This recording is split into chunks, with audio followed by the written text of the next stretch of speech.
Hello guys, welcome to my new blog. स्वागत है हमारे इस नए ब्लॉग में। सबसे पहले गुड मॉर्निंग आप सभी को। आई होप आप लोग अच्छे होंगे। तो चलिए, सुबह स्टार्ट हो गया तो हम लोग भी अब चलते हैं अपने कार्यों में लगने। तो अब चलते हैं। सबसे पहले हम काटेंगे सरपत, जो कि ये रहा सरपत के कुछ पौधे हैं, तीनों को काटेंगे।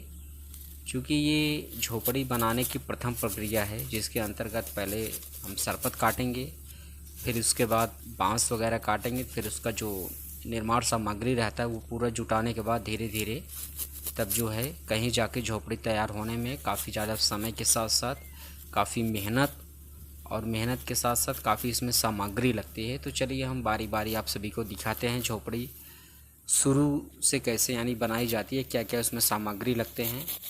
तो आप लोग देख ही रहे हैं, सरपत इस समय हम काट रहे हैं। और सरपत काटने में काफ़ी ज़्यादा परेशानी आती है। परेशानी इसलिए क्योंकि ये गर्मियों के मौसम में वैसे बेसिकली काटा नहीं जाता, ये सर्दियों में काटा जाता है। गर्मियों में ये इसलिए नहीं काटा जाता क्योंकि बहुत ज़्यादा इससे जो है वो लगता है, चोट लगता है। इस कारण से काटते समय चीर लेता है, इस वजह से इसको गर्मी में नहीं काटते हैं। तो सरपत काटने के बाद अब हम आ गए हैं, फिर से सरपत को बांध करके लेकर चले आए हैं घर। अब धीरे धीरे एक काम तो ख़त्म हो गया हमारा। अब दूसरा काम ये करना है कि हमें इस जो बाँस आप ये देख रहे हो, इस बाँस की छटाई करनी है, यानी कि जो इसके गांठ वगैरह हैं इसकी छटाई करने के बाद तब जाके कहीं इसके आगे की प्रक्रिया शुरू होगी। तो देखिए, बाँस फाइनली हम इसको छाट ही रहे हैं, क्योंकि बाँस भी वैसे भी काफ़ी ठोस होता है, तो छाटने में काफ़ी ज़्यादा मेहनत लगती है, आप लोग देख ही रहे होंगे। और अब बाँस जैसे ही काटेंगे तो फिर दूसरा काम हम करेंगे। बाँस तो फाइनली काट लिए हैं। अब बाँस काटने के बाद झोपड़ी की जो लंबाई चौड़ाई रहती है, उस लंबाई चौड़ाई को नाप करके फिर बाँस को उसके लंबाई के बराबर बाँस को काटा जाता है। कितना लंबा यानी आपकी झोपड़ी कितनी लंबी है, उसी नाप के ये बाँस पूरा काटा जाता है। और बाँस तो काट रहे हैं। अब इसके बाद 5-6 बाँस मतलब कि लगता है उसमें, और एक झोपड़ी तैयार करने में जो उसके फलठे वगैरह रहते हैं उसमें। ये पूरा देखिए हम काट रहे हैं बाँस। फिर धीरे धीरे आगे क्या करना है वो हम आप सभी को दिखाएंगे। बाँस काटने के बाद फिर उसको फाड़ेंगे, क्योंकि ये जो इसका दूसरी छोर होता है यानी कि चौड़ाई वाला भाग, फिर उसमें ये फलठा लगाते हैं। बाँस फाड़ने का काम कर रहे हैं धर्मराज भाई। धर्मराज स्पेशलिस्ट हैं बाँस फाड़ने में। अब बाँस फाड़ने के बाद फिर उसका जो नुकीला रहता है, उस नुकीले गांठ को हम छीलते हैं, ताकि मतलब कि झोपड़ी बनाने में कहीं चोट वोट ना लग जाए। साथ साथ जो उसमें पॉलीथीन डाली जाती है, पॉलीथीन इस नुकीले से फाटे न, इस वजह से इसके गांठ को पूरी तरह से एकदम क्लीन किया जाता है। काफ़ी ज़्यादा हम इसको साफ़ कर दिए हैं, कुछ और बाकी है, उसको भी करेंगे। तो ये रही मेरी पुरानी झोपड़ी, और इसी के स्थान पर इस झोपड़ी को हटा करके इसके जगह पर नई झोपड़ी रखेंगे। और वैसे भी ये 5-6 साल पुराना हो चुका है, तो वैसे ये यूज करने लायक तो है नहीं है, क्योंकि उसमें से जब बारिश होती है तो बारिश के मौसम में ऊपर से पानी टपकने लगता है, तो ऐसे में रहना मुश्किल हो जाता है। तो इसलिए यहाँ पे नई झोपड़ी खड़ी होगी।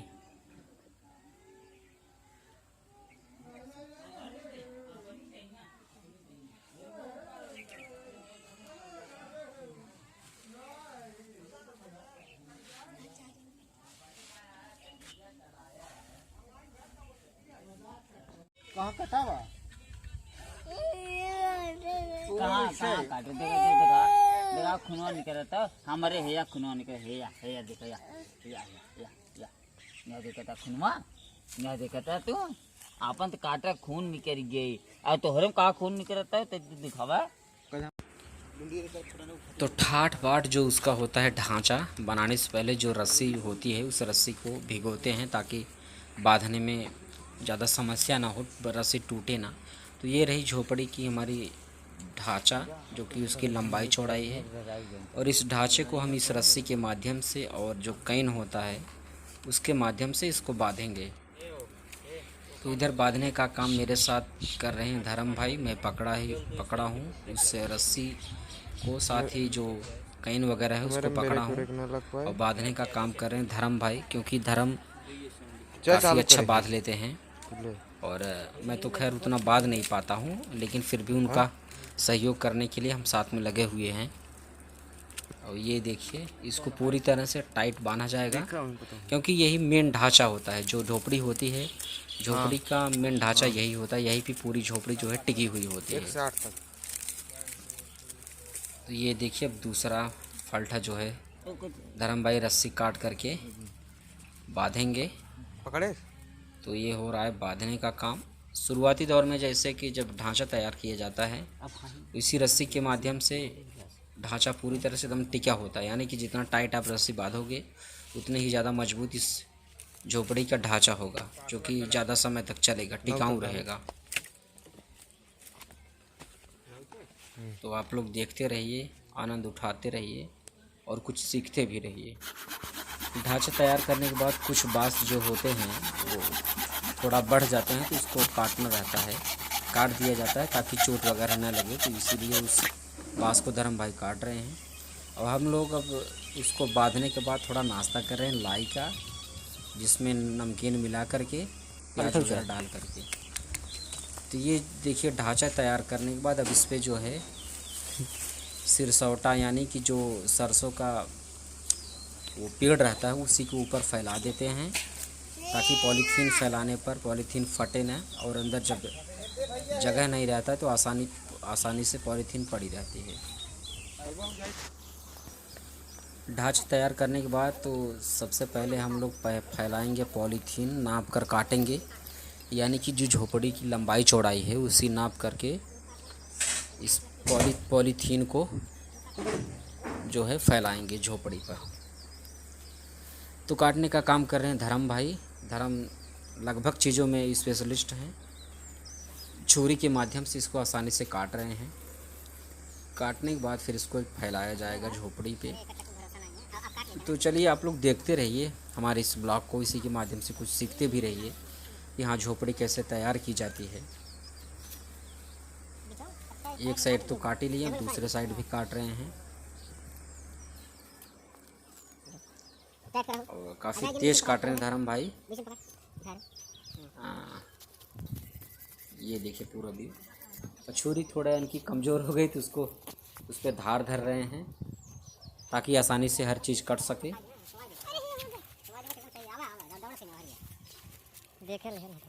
तो फाइनली पॉलीथीन कट गई है। पॉलीथीन अब फैलाया जाएगा झोपड़ी पर।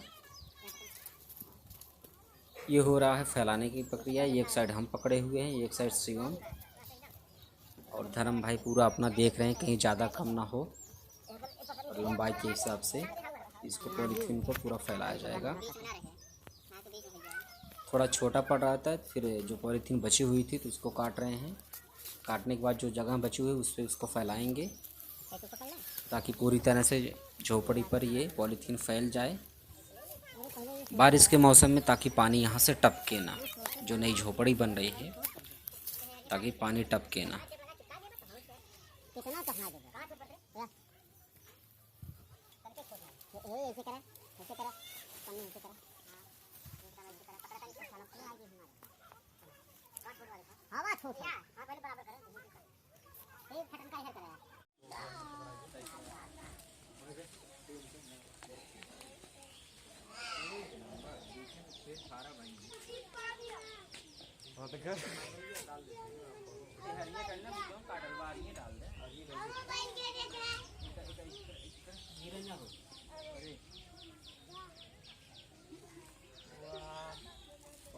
सारे ड्रोन बनाए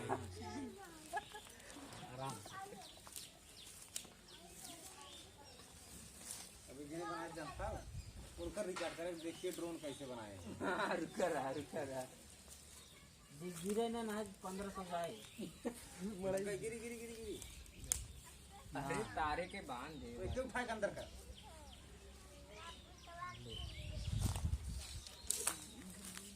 न पता थोड़ी चला थोड़ा पन्नी मुड़ी नीचवा लतवा लगा पन्नी मुड़ी बाटे और हर तरह के तुम बैठे तब मुझे पता चले।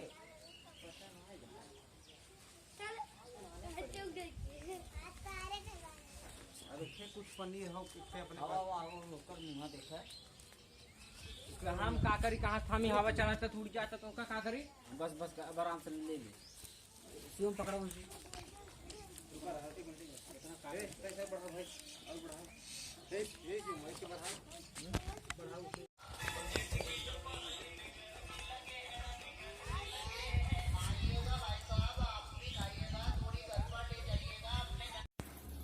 तो गाइस फाइनली पॉलीथीन फैलाने के बाद फिर उसके ऊपर से जो हम सरपत काटे थे उस सरपत को रखा जाएगा और फिर बांधा जाएगा। ये रही झोपड़ी बनाने की लास्ट प्रक्रिया।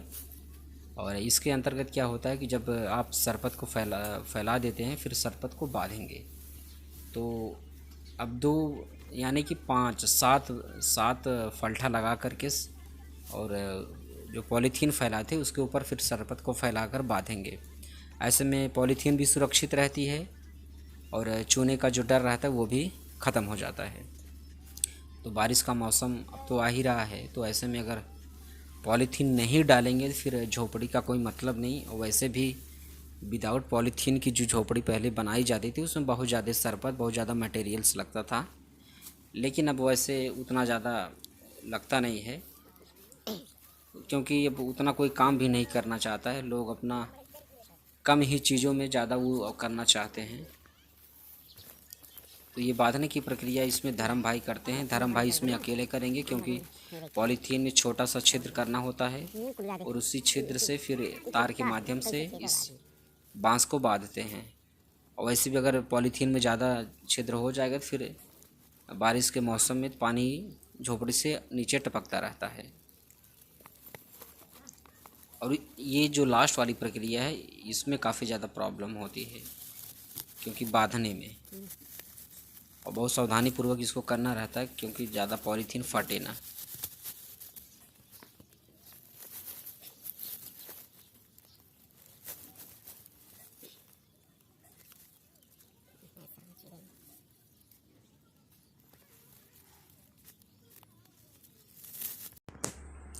तो गाइस फाइनली झोपड़ी हमारी बनकर तैयार हो गई है। अब प्रमोद भाई बांध रहे हैं। जो ऊपरी वाला छोर है वो प्रमोद आसानी से उसको बांध लेंगे। झोपड़ी तो फाइनली तैयार हो गई है। अब झोपड़ी जहाँ रखी जाएगी उसके लिए थून वगैरह चाहिए, तो इसके लिए हम चलेंगे नदी किनारे, वहाँ से काटेंगे थून। और फाइनली हम पहुँच चुके हैं अपने नदी के किनारे जंगल में, और इसमें हम चढ़ रहे हैं पेड़ पर। और पेड़ पर से चढ़ के जो चिलबिल का वृक्ष है उस पर से एक थाम काटेंगे। और क्योंकि वो थाम काफ़ी अच्छा लग रहा है, सीधा भी है, तो उसको काटेंगे। तो आप लोग देखते रहिए। जैसे कि पेड़ पर चढ़ कर के थाम वगैरह काटना काफ़ी मुश्किल भरा काम होता है, इतना आसान तो है नहीं कि इसको जैसे नीचे से आप आसानी से ज़मीन पर से काट सकते हैं। तो इधर पटीदार को मिल गया है आम, और जंगल में इस समय आम तो काफ़ी पर्याप्त है। तो पटीदार आम का आनंद ले रहा है। इस समय काफ़ी पका आम है, जंगल को एकदम पूरी तरह से देसी।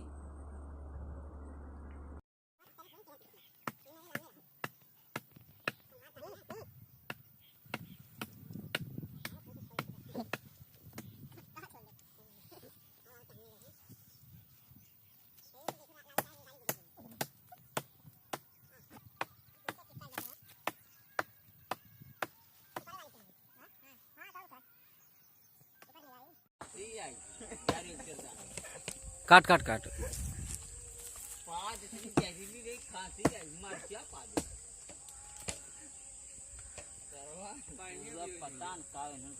अरे हे कुला इतना पूरा काटी ये इतना है तो हेवा खड़ा हो नीचे खड़ा हो के और सतवा वो चढ़ के वहीं पे नहीं रे झूल झूला झूल झूल आओ इधर गिरा है रे के मुँह पाएंगे। अरे यार हे मुआ मुआ मुआ मुआ बहुत सही। मुआ बची गई। पेड़ गिरा आर धम। तो गाइस थून काटने के बाद अब हम लोग आ गए हैं नदी नहाने, और इसमें दोपहर का समय है और काफ़ी तेज़ धूप है, गर्मी बहुत ज़्यादा है। और नदी का जल स्तर इस समय काफ़ी कम हो चुका है और जितना बचा हुआ है वो पूरा गर्म पानी आ रहा है। और यहाँ आप देख रहे हो यहाँ काफ़ी गहरा पानी है, गहराई बहुत ज़्यादा है। और उधर कुछ पक्षी बैठे हुए हैं और पानी अपना पी रहे हैं, मौज मस्ती कर रहे हैं। तो चलिए थोड़ा करीब से दिखाते हैं, क्योंकि यहाँ से उतना स्पष्ट नहीं दिख रहा होगा। जूम कैमरा करते हैं, देखते हैं। वो देखिए बहुत सारे वाइट वाइट और ब्लैक ब्लैक पक्षी हैं, सफ़ेद और काली। यहाँ देखिए पूरा व्यू। दोपहर का समय है और काफ़ी ज़्यादा गर्मी पड़ रही है इस समय। तो गाइस फाइनली हमारी झोपड़ी बनकर तैयार हो गई और जिस स्थान पर उसको रखना था वहाँ रख दिया गया है। तो चलिए वीडियो करते हैं समाप्त, मिलते हैं नेक्स्ट ब्लॉग में। Thank you.